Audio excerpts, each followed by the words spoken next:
Good evening, everybody, and welcome to the Wednesday night devotional for the East Allen County Church of Christ.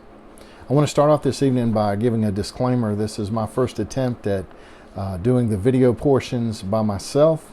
Zach McCurdy has been so kind to help us to use his talent, his equipment, and tonight we're going to try to give him a break and attempt this on our own. So if it's an abject failure, you can blame me. Zach's work is impeccable.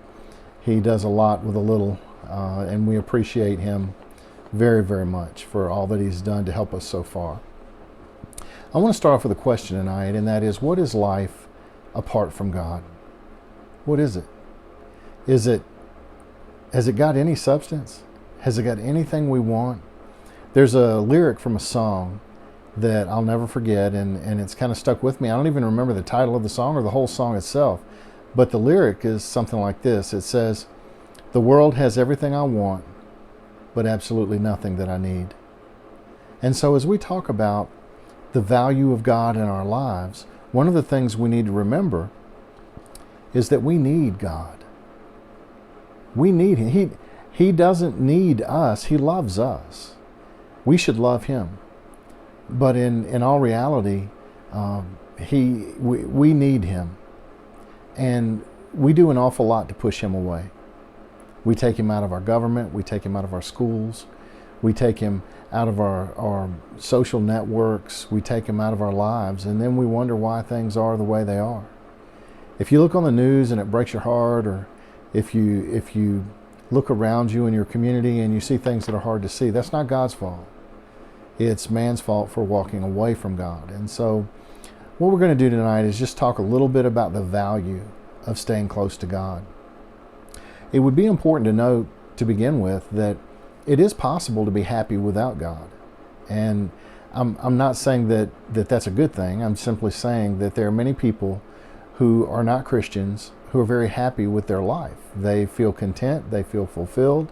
The problem is that just because a person feels a certain way does not mean that that's really the way things are. It doesn't mean that their life is what it should be. And tonight we're just going to talk about what it means to have that full life. I want you to think about every avenue of fulfillment in this world. Anything that could make you happy. Solomon had a great opportunity in his life. He had all the resources. He had everything at his fingertips. Possibly in some abject way of mathematics, you could figure out he might have been the richest man who has ever lived. He was given divine wisdom. He didn't always use it, but he certainly had it at his disposal. There are a couple of verses I'd like to read to you from Ecclesiastes. Then I considered all that my hands had done and the toil I had expended in doing it, and behold, all was vanity and a striving after the wind, and there was nothing to be gained under the sun. Ecclesiastes 2 and verse 11.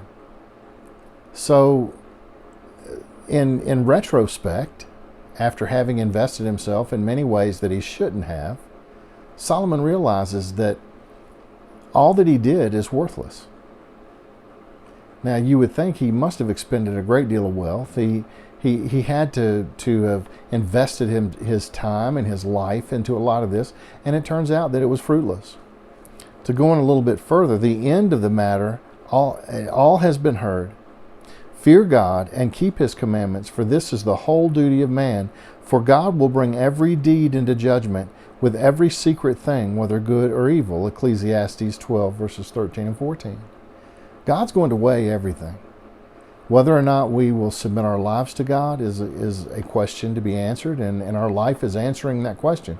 A lot of people think Judgment Day is when we're going to study for it, like we're going to cram for an exam, a final exam. You're taking the test right now. Judgment Day will only announce the grade of the test. And that's all it is. It's you right now are deciding what it is you want to be, where it is you want to go. So Solomon has figured out that life without God is so fruitless that we're brought full circle, one way or another, back to what we were designed to be. And we were designed to be servants. We were designed to be people who followed. We were designed to be God's children. Instead, man, for the most part, rejects that relationship, and that's sad, and man pays the price. Let's take a look at a couple of points this evening. The first one is in Luke 12, verses 13 to 21. We can be rich in material things and still have an empty life. One of the saddest things I've seen in humanity is suicide. Now, there are a lot of tragedies for sure. And I'm not saying suicide is the worst. I think there's some tragedies at a certain level, they're all equal. But suicide is got to be one of the greatest expressions of hopelessness that man has and that he exercises. And in the case of famous people like that come to mind for me are like Robin Williams. Robin Williams was a fantastic entertainer, a great actor. He had a comic genius that many study today. I know that some of his material was not fit for us to listen to all the time, but the man had a brain and a mind that was very inventive. In fact, another comedian who was much like him was Jonathan Winters. Jonathan Winters, same kind of comedic intellect, wonderfully talented, many times very, very funny. But in the end, in Robin Williams' life didn't have for him what he needed. And he was right to a degree. He was right that life doesn't offer what we need. Only God offers some things. Sometimes we give way too much credence and way too much power to the world. And sometimes we do that through materiality. We do it by buying things in an attempt to insulate ourselves from the pain that the world offers. In Luke 12, verses 13 to 21, Jesus has a circumstance that occurs. Someone in the crowd said to Jesus, "Teacher, tell my brother to divide the family inheritance with me." But he said to him, "Man, who appointed me a judge or arbitrator over you?" Then he said to them, "Beware and be on your guard against every form of greed, for not even when one has an abundance does his life consist of his possessions." I'm going to stop there for a second. I want to point out what Jesus was doing here. Apparently both brothers were present, and one of them pipes up and says, and I guess to embarrass the other brother, "Lord, you tell my brother to divide his inheritance with me." And the Lord, doing things the way the Lord does, instead of trying to pull them both apart and say, "Okay, you give him this much and you keep this much, and that'll be equal, that'll be fair," so that all that falls back on the Lord. What Jesus says to him is, both of you better watch out for greed. Apparently the brother that was withholding the inheritance was being greedy, and the brother who wanted it was being greedy. He told both of them, you need to watch out for greed. And he goes on later in verse 16, he tells this parable. He told them a parable saying, "The land of a rich man was very productive, and he began reasoning to himself, saying, 'What shall I do, since I have no place to store my crops?' And then he said, 'This is what I'll do. I'll tear down my barns, I'll build bigger ones, and there I will store all my grain and my goods. And I will say to my soul, Soul, you have many goods laid up for many years to come. Take your ease, eat, drink, and be merry.' But God said to him, 'You fool, this very night your soul is required of you, and now who will own what you have prepared? So is the man who does not store up treasure, who stores up treasure for himself and is not rich toward God.'" A couple of things about this passage, this parable, really quickly. It's not a sin to be rich. It really isn't, and that's not what Jesus' point is here. The sinful part is that when we are blessed, we forget God. What this farmer did when he was blessed with all that productivity is, instead of thinking about the Lord, he thought about himself. And what Jesus is saying is, you're never going to have anything that's worth having if that's going to be the focus and attitude that you have through life. One of the reasons that man struggles the way he does, the reason we have problems in our streets, the reason we have problems in our government, and the reason we have problems in this world, reasons we have problems with our neighbors, is because very often we forget to live life with God in mind. And so as a result, we fail tremendously.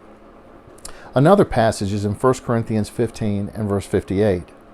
"Therefore, my beloved brethren, be steadfast, immovable, always abounding in the work of the Lord, knowing that your toil is not in vain in the Lord. So Paul, in trying to help the Corinthians to understand something, says to them, we need to go back and focus on what it means to work for God. Sometimes churches get distracted. Christians get distracted. We get pulled aside and we start focusing on things that we really shouldn't focus on. We worry about all sorts of issues that Satan throws at us to worry about. First of all, we're warned against worry. But also, we need to be people who understand that we have a goal in this life, and we're really purposely built individuals. We're built with a single purpose in mind for God. And if we're not following that purpose, we're really not going to find what it is we truly seek. That's not to say that you can't have fun. It's not to say that you can't enjoy yourself. And it's not to say that you can't have things in life. But make sure that those items don't own us. And very often they do. And when we're owned by the world, we're never going to get the blessings that God intends for us. So what is the work of the Lord Paul speaks of? And why would it be in vain? What Paul is conveying to the people in Corinth is, if you think that you can play religion as just part of your life, and some people do this, they invest themselves as shallowly as possible and take as little time as possible, and wonder why their spiritual life is in the ditch, why it is we've driven it over the cliff. It's because, honestly, we've never invested ourselves. We've never put ourselves into it. It's just part of your life. If you say to someone that your Christianity is part of your life, you just made a huge mistake. You just said what the problem is. Christianity cannot be part of our lives. It needs to be our lives. Our faith in God, our relationship to God, is truly all that we have. Tonight, I want to encourage you in a few ways. One, I hope you know that you're loved.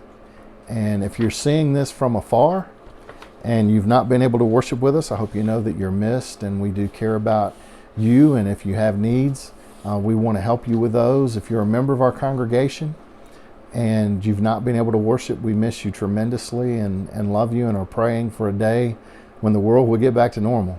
I refuse to see a new normal. I'm looking for the old normal to a degree. I want all the good stuff anyway, like we all do.